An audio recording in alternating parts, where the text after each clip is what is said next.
कहानी है विश्व के सबसे बड़े महाकाव्य की, जिसमें योग है, यथार्थ है, विवेक है, परमार्थ है, सत्य ज्ञान का दिव्य प्रकाश है, आध्यात्म का महाआकाश है। ये दर्पण है हर मन के विवाद का, दृश्य है आत्मा और परमात्मा के संवाद का, मानवता का होता है जिससे उद्धार। यही है सच्ची गीता सार, अंधकार से प्रकाश की ओर।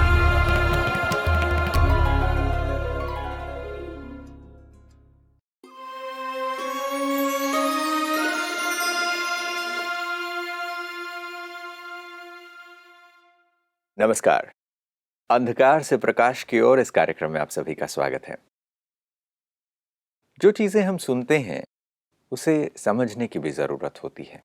बहुत बार जो चीज़ दिखाई देती है वो वैसा ही हो ये ज़रूरी भी नहीं। अक्सर हम इसके उदाहरण के रूप में मृग तृष्णा को देखते हैं, यानी इंग्लिश में उसे हम मिराज कहते हैं। देखने के लिए तो वहाँ पानी नज़र आता है, मगर जब आप वास्तविकता में वहाँ पहुँच कर देखते हैं तो वहाँ पानी नहीं होता।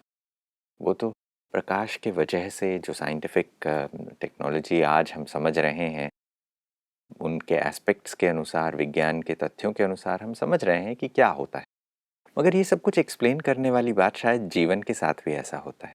कभी कभार हम किसी ऐसी चीज़ के पीछे भागने लगते हैं सच समझकर, और फिर जब वहाँ पहुँचते हैं तो ऐसा लगता है कि वहाँ तो कोई सुख नहीं है। क्या हमारे जीवन के सुखों के साथ भी ऐसा नहीं है?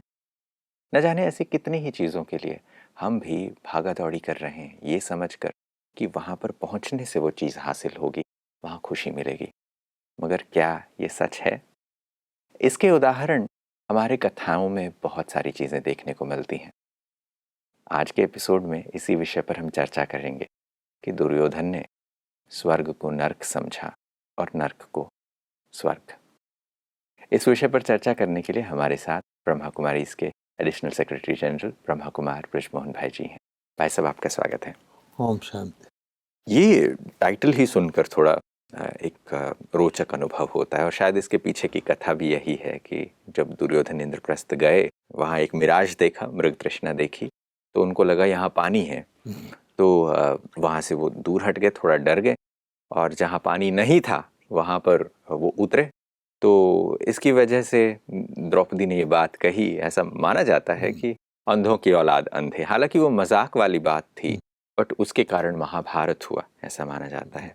अगर वो बात कही भी नहीं जाती तो भी ये बात देखने को मिलती है कि दुर्योधन ने जहाँ पानी नहीं था उसे पानी समझा, और जहाँ कुछ भी नहीं था, जहाँ एक मिराज था, उसे पानी समझकर नीचे उतरे। आज शायद हमारे जीवन में भी ये चीज़ें सामान्य रीति से अगर हम देखते हैं तो हम सभी भी ये मानने लगे हैं कि अगर हमारे पास सुख है, साधन है, धन है, संपदा है, तो हमें लगता है कि हाँ, स्वर्ग तो यही है। और वहीं हम दूसरी तरफ ये भी देखते हैं कि जहाँ ज़्यादा दुख किसी और का, हमारे सामने ही कोई दुखी है, तो हमें लगता है कि भाई ये तो रौरव नर्क है, कितने दुख है संसार में। तो वास्तविकता में क्या ये स्वर्ग है, क्या ये नर्क है? देखिए, ये एक बहुत ही इम्पोर्टेंट प्रश्न है। खास तौर पे आध्यात्मिकता के हिसाब से भी हम किसी गरीब को अप्रोच करते हैं, भाई तुम आत्मिक ज्ञान ले लो, तुम्हारा भविष्य बन जाएगा, ये जन्म तो तुम गरीब हो ही। तो कहता है जी कि मैं अपना रोटी कपड़ा मकान देखूं या आध्यात्मिक ज्ञान लूं, पहले मैं उसको तो, मेरा तो गुजारा ही नहीं हो रहा। अगर हम किसी मल्टी मिलीनियर को अप्रोच करते हैं कि भाई तुम आध्यात्मिक ज्ञान सीख लो, वो कहते मुझे क्या ज़रूरत है, मेरे पास तो सब कुछ यहाँ है, मेरे पास तो स्वर्ग लगा हुआ है। तो दोनों धोखे में हैं, और कारण वही है जो विषय आपने अभी आज बात की है कि हम दुखी दुनिया को सुखी दुनिया समझ रहे हैं।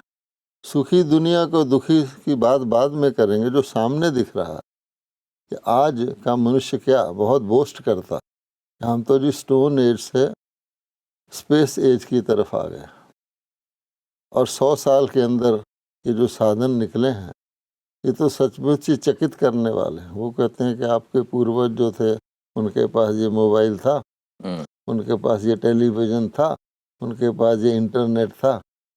ये तो बहुत, हम स्वर्ग की ओर ही जा रहे हैं।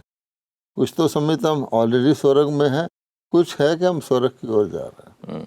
अर्थात लाइफ की जो स्टैंडर्ड ऑफ लिविंग होता है, स्टैंडर्ड ऑफ लाइफ होता है, तो उसकी मापदंड जो हम आम रूप से कहते हैं कि happiness is the index of life.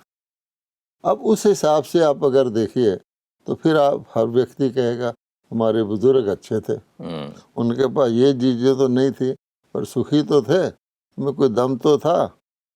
तो अब तो देखिए हॉस्पिटल में चले जाइए, सुपर स्पेशलिटी हॉस्पिटल हो गए, ब्रेन के कितने अंदर जा करके, आँखों की 100 तरह की दवाइयाँ हैं, तो फिर भी हालत क्या, वहाँ तो चश्मा भी नहीं लगता था।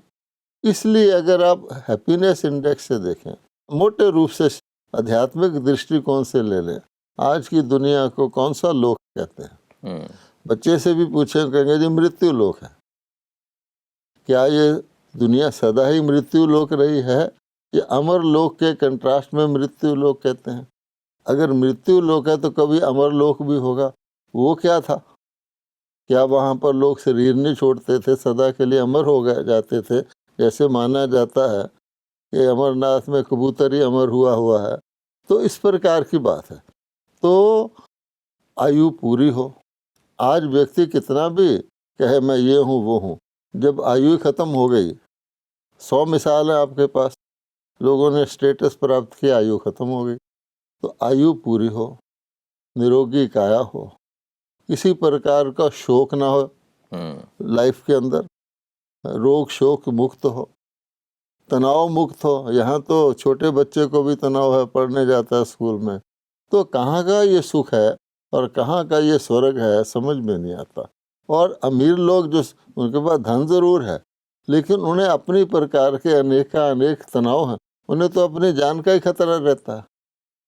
कई लोग टेलीफोन डायरेक्टरी में नाम नहीं लिखवाते कि कोई हमें किडनैप ना कर ले। तो ऐसी दुनिया को स्वर्ग मानना, और फिर स्वर्ग का जो वर्णन आता है वो अजीब तरह का आता है। इस्लाम में कहा जाता है स्वर्ग में हूरें होती हैं, वो कहेंगे हूरें तो यहाँ भी हैं। तो इसी प्रकार से अब भारत के जो मान्यताएं हैं हमारे देश की, कि जब राम था तो रावण भी थे, कृष्ण थे तो कंस भी थे, हिरण्यकश्यप थे, जरासंधी थे, आदि आदि। तो फिर उसका भी समझ में नहीं आता कि जब वहाँ भी ऐसे ऐसे बड़े बड़े राक्षस थे जिनको मारने के लिए भगवान को अवतार लेना पड़ा, ऐसे ऐसे मानते हैं, तो फिर स्वर्ग कहाँ है, नरक कहाँ है? मेन बात है कि दुख पूछो उनसे कि भाई दुखी तो हो, कहते दुख तो आदिकाल से चला आ रहा। तो ये सारा कन्फ्यूजन है। इसलिए व्यक्ति को, क्योंकि आध्यात्मिक ज्ञान तो है नहीं, हमारे जितने ग्रंथ हैं वो धार्मिक हैं, एक भगवत गीता आध्यात्मिक ग्रंथ है। आप देखेंगे स्पिरिचुअल, जो कि यूनिवर्सली एप्लीकेबल है, कि आत्मा की बात है। जब आप ये बात कह रहे थे कि आज के समय में भी लोग दुखी हैं, मैं एक एग्जाम्पल देख रहा था। हमारे दादाजी अक्सर मुझे ये बात कहा जाते थे कि जब अंग्रेज़ों का राज्य था बेटा, तब हम बहुत ज़्यादा सुखी थे। हाँ। आज के मुकाबले सुख ज़्यादा था। अगर मैं इसको थोड़ा और लॉजिकली पीछे जाता तो मैंने उनसे एक बारी पूछ लिया था कि आप कह रहे हैं आप तब ज़्यादा सुखी थे, तो फिर आपके पापा, आपके दादाजी तो और ज़्यादा सुखी रहे होंगे। तो वो कहते थे कि हाँ, वो तो हमसे भी ज़्यादा सुखी थे। तो एक चीज़ देखने को मिलता है कि धीरे धीरे दुख बढ़ता जा रहा है। जैसे आप ये बता रहे थे कि हमारे पास बहुत सारे साधन हो गए हैं, हाई स्पीड इंटरनेट हो गया है, ट्रेन्स, ट्रांसपोर्टेशन, सब कुछ मतलब हाई स्पीड पे है, हम जो चाहे वो कर सकते हैं। बट फिर भी हमारे लाइफ में जो कंटेंटमेंट चाहिए थी, जितना सुख चाहिए था, जितना हम लोगों को निरोगी होना चाहिए था, वो हम आज है नहीं। हॉस्पिटल ज़्यादा हो गए हैं। ये अक्सर बात सुनने को मिलती है कि पहला सुख निरोगी काया। आज हम ज़्यादा रोग से ग्रसित होते जा रहे हैं। उसके लिए बहुत सारे कारण दिए जाते हैं कि अनाज है, पोल्यूशन है, ये है, वो है। तो एक्चुअल में हम सुखी नहीं हैं। तो आज जहाँ पर हम रह रहे हैं वो देखने को मिलता है कि ये एक्चुअल में एक सुखी प्लेस नहीं है। क्या इसका मतलब ये है कि कभी हम सुखी थे? क्या इसका मतलब ये है कि आज जब दुनिया इस हालत में है तो कभी ये ठीक भी रही होगी? क्योंकि जैसे मैंने अपने ग्रैंडफादर से जो बात सुनी है, जब वो ये कहते हैं कि उनके दादाजी उनसे बहुत ज़्यादा सुखी थे, तो अगर पीछे हटते जाएं ऐसे, तो कभी ना कभी एक ऐसा समय होगा जब बहुत ज़्यादा सुख रहा होगा। यही बात है। भारत का इतिहास ही पढ़ लो तो घरों में दरवाजे नहीं होते। आज हम ट्रिपल लॉक वाले लॉकर रखते हैं, जी। है ना, फिर भी सुरक्षा नहीं। आज हमारे देश के जो डिफेंस मिनिस्टर हैं उनको भी अपने डिफेंस के लिए सिक्योरिटी वाला रखना पड़ता है। ये तो साफ साफ है। अच्छा, आज जब बजट बनता है तो हेल्थ मिनिस्टर क्या कहता है कि और ज़्यादा हॉस्पिटल, मोबाइल डिस्पेंसरीज खोल ली जाएं। हेल्थ का भाव ये लिया जाता है कि यानी क्या किसी समाज में अगर हॉस्पिटल ज़्यादा हैं वो हेल्थ की निशानी है या हॉस्पिटल का ना होना हेल्थ की निशानी है? अच्छा, बहुत ज़्यादा हमारे यहाँ थाने वगैरह वगैरह ऐसी चीज़ें, वो निशानी लॉ एंड ऑर्डर की है या ना हो वो लॉ एंड ऑर्डर की निशानी है? तो इसलिए बेसिक बात हम आपको एक करते हैं, हर चीज़ नई से पुरानी होती है, ये तो सब मान सकते हैं कि नहीं?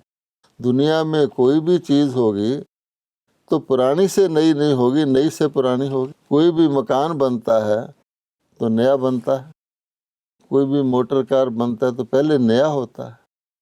मनुष्य भी पहले युवा होता है फिर वृद्ध होता है। किसी ने ये तो नहीं देखा वृद्ध व्यक्ति युवा हो जाए। उस एंगल से भी अगर आप देखेंगे तो न्यू टू ओल्ड जाएगा। सेकंड लॉ ऑफ थर्मोडायनेमिक्स भी यही कहता है। अब इस सारे हिसाब से देखिए कि अगर बिगड़ी हुई, आज बिगड़ी, भले उसका रूप बदला हुआ है। आज क्या है कि मनुष्य के बाल नहीं है तो विग लगा सकता है, आंखें ठीक नहीं है तो ऐनक लगा सकता है। आजकल तो ऑफिस में एडमिशन होता है, उसमें भी लिखा जाता है आई साइट फिट विद ग्लासेस, ऐसा लिखा जाता है। तो ऐसी दुनिया के अंदर चीज़ें नॉर्म हो गई हैं। इसी प्रकार से आगे हम किसी शॉप पे जाते थे तो बार्गेनिंग कर लेते थे। आज इतने बड़े बड़े मॉल हैं, आपको बार्गेनिंग का तो सवाल ही नहीं है। तो यानी कस्टमर नीचा हो गया है, कस्टमर वाज द किंग। तो सारी चीज़ को देखकर अगर आप देखेंगे तो अगर किसी अच्छे यार्डस्टिक से नापा जाए मनुष्य का स्वास्थ्य, संबंधों में समरसता, गांव के अंदर एक व्यक्ति हो, कोई कहे मैंने गांव में जाना है तो सारे गांव वाले रौनक में आ जाते थे। आज साथ वाले पड़ोसी को कोई नहीं जानता। ह्यूमैनिटी के देखिए, आगे मनुष्य मनुष्य में समरसता थी, इमोशनल इंटीग्रेशन था। आज क्या है, आगे तो कोई स्ट्रेंजर को भी अपने घर में सुला लेता था, आज सुला लेगा तो खुद जागना पड़ता है। तो ये क्या है, सबसे इम्पोर्टेंट बात ये है आध्यात्मिक एंगल से कि कोई मरता है, आज शरीर छोड़ता है तो क्या कहते, फलाना स्वर्गवासी स्वर्गवास हो गया। अब इसी को ले लें, खुद कह रहे हैं अगर मैं स्वर्ग में हूँ, उससे पूछो मैं तो स्वर्ग में हूँ जी। कोई मर जाएगा तो कहेंगे स्वर्गवास हो गया। तो फिर उसको बुला करके उसकी आत्मा को भोग वगैरह लगाते हैं, यहाँ का भोजन भी खिलाते हैं पंडित को, तो नरक का भोजन क्यों खिलाते हो फिर? तो कंट्राडिक्शन तो है ना। आज की दुनिया की खासियत है, कहना कुछ है और करना कुछ है। एक और बात, कहा जाता है कि रावण की लंका भी सोने की थी, लेकिन वो नकली सोने की थी। अगर आप इतिहास देखेंगे, पहले है प्योर, फिर प्योर में मिलावट, फिर टोटली नकली। अगर आप देखेंगे गोल्डन एज से सिल्वर एज आई तो मिलावट हुई थोड़ी, सिल्वर से कॉपर एज आई तो मिलावट हुई। आज कहते हैं मिलावट काहे को करना है, कंप्लीटली आर्टिफिशियल करो ना। तो आज आपको घर में आर्टिफिशियल फ्लावर मिल जाएंगे, आर्टिफिशियल गोल्ड मिल जाएगा, आर्टिफिशियल ज्वेलरी मिल जाएगी। बल्कि आज ये हालत हो गई है, आपके पास असली है तो लॉकर में रहेगा, पहन के आप नकली जा रहे हैं। यहाँ तक हमारी हालत हो गई है कि किसी पार्टी में जाना हो, रिच व्यक्ति है, वो अपना गोल्ड पहन के नहीं जाएगा, जान का खतरा है, तो क्या फ़ायदा हुआ उस गोल्ड का? ये देखने की बात है। तो इसलिए ये तो मानना ही पड़ेगा, आयु बिल्कुल छोटी लोगों की, और रोग कितना हॉस्पिटल भरे पड़े हैं। अगर किसी ने देखना हो नरक है या स्वर्ग है, किसी भी हॉस्पिटल का विजिट कर ले, उसको पता लग जाएगा छोटे बच्चा भी लटका हुआ है। तो कहाँ का ये स्वर्ग है? तो एक्चुअल में ये जो हमारे पास साधन है, धन है या सुविधाएं हैं, ये स्वर्ग नहीं है। यहाँ क्वालिटी ऑफ लाइफ जो है हमारी धीरे धीरे घटती जा रही है और ही ज़्यादा हम सफ़र कर रहे हैं। और जो एग्ज़ाम्पल आपने दिया कि अगर लॉ एंड ऑर्डर है, अगर व्यवस्था है, अगर न्याय है, तो वहाँ पर किसी का भय नहीं होना चाहिए।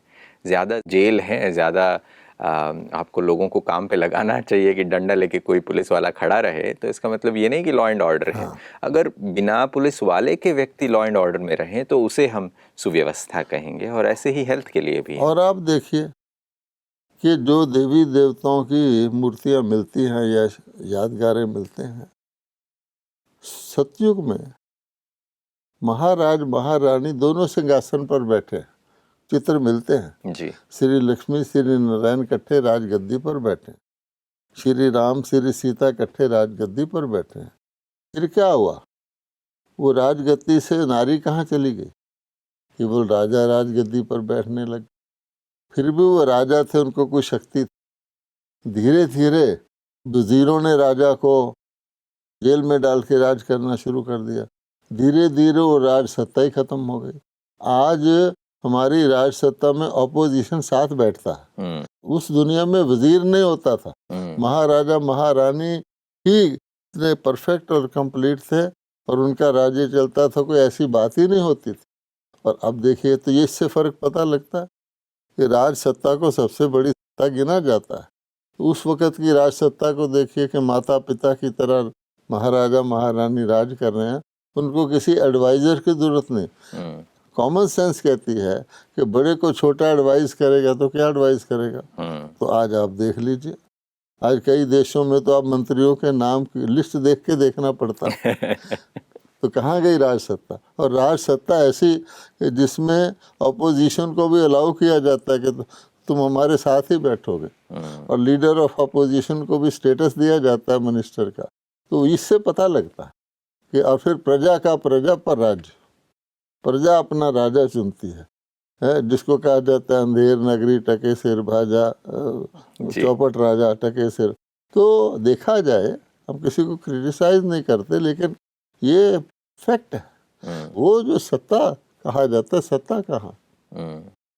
तो ये सारी चीज़ें देख के हमें पता चलता है कि आज से 100 साल पहले बेहतर थे, उससे ज़्यादा साल पहले लोग ज़्यादा सुखी थे, ज़्यादा संपदा थी, ज़्यादा बेहतर अनाज था। भले इतने साधन नहीं थे मगर वो चीज़ें थी। और आपने ये बात बताई कि ये जो स्वर्ग की परिकल्पना अगर हम करें, आज अगर हम नर्क में हैं, इसलिए हम कहते हैं कि फलाना व्यक्ति जब शरीर त्यागता है तो स्वर्गवासी हुआ। तो जैसे आपने ये भी उदाहरण दिया कि शुरुआत में मकान नया बनता है, कोई पुराना मकान नहीं बनाया जा सकता। तो एक सृष्टि का आदि समय है जिसे हम स्वर्ग कहते हैं। बट जो कथाएं हमने सुनी है, जो कहानियाँ सुनी हैं, वहाँ पर भी हमने देखा है कि स्वर्ग में भी विलेंस थे। जब हम राम की कहानी देखते हैं तो राम के समय पर भी एक रावण था, एक असुर था। कृष्ण के समय पर कंस थे, जरासंध थे। सतयुग की जब हम बात करते हैं तो कहानियों में तो बताया जाता है कि हिरण्यकशिपु नामक राक्षस था। ऐसे हर एज में जहाँ पर राम राज्य की जब हम बात करते हैं वहाँ पर भी मतलब हिंसा है, दुख है, ये देखने को मिलता है। तो ऐसे समय पे लगता है तो फिर तो वो समय भी वैसे ही हमारे जैसा ही रहा होगा। देखिए, हम कहते हैं भगवान ने दुनिया रची, ये तो सारे मानते हैं। अगर भगवान ने दुनिया रची तो कैसी रची होगी? अच्छी रची होगी। अच्छा, गीता को ही ले ले। गीता के भगवान के धरती पर आने का पर्पस क्या था? कि मैं परमात्मा अधर्म का विनाश करके अच्छी तरह से सत्य धर्म की स्थापना करता हूँ, है ना। और सर्वधर्मान परित्यज्य, यानी बहुत सारे धर्म थे। जहाँ बहुत सारे धर्म है उसका मतलब नाम के धर्म है, वरना तो धर्म एक ही होता है ना। सच एक है, भगवान एक है, तो धर्म भी एक होगा। तो अवश्य ही अनेक प्रकार के मत मतांतर थे। आज की दुनिया में ले लें, कितने देश हैं, वर्ल्ड कितना टुकड़े टुकड़े हो गया। सागर समुंदर तक के अंदर भी हदें डाल दी, मेरा कंट्री का समुंदर है, ये मेरा स्पेस है, एयर स्पेस मेरा है, आदि आदि। यानी एक पंछी क्रॉस करके हिंदुस्तान से पाकिस्तान में जा सकता है, लेकिन मनुष्य को जाने के लिए 100 बाधाएं आई। तो ये हालत है, इसको हम कौन स्वर्ग कहेगा? और बिल्कुल इसके भगवान ने रचा, और वो कह रहा है कि मैं अधर्म अर्थात जितनी अनराइटियसनेस है उसको खत्म करके परमात्मा नहीं बना रहा है। तो नई धर्म सत्य धर्म की दुनिया क्या होगी? दोनों में फर्क होगा कि नहीं? नहीं तो भगवान ने आके क्या किया? अगर उसी प्रकार की दुनिया को उसी प्रकार की छोड़ गए, हम यही कहते हैं कि जो शास्त्र वाले ने लिखा कि भगवान द्वापर हर युग में आ गए, अब इसी को आप देख लें, तो जरूर हर युग में आने के उनको हर युग में राक्षस रखने पड़ेंगे कि नहीं रखने पड़ेंगे? बिल्कुल। अगर राक्षस हो ही ना तो आए कैसे?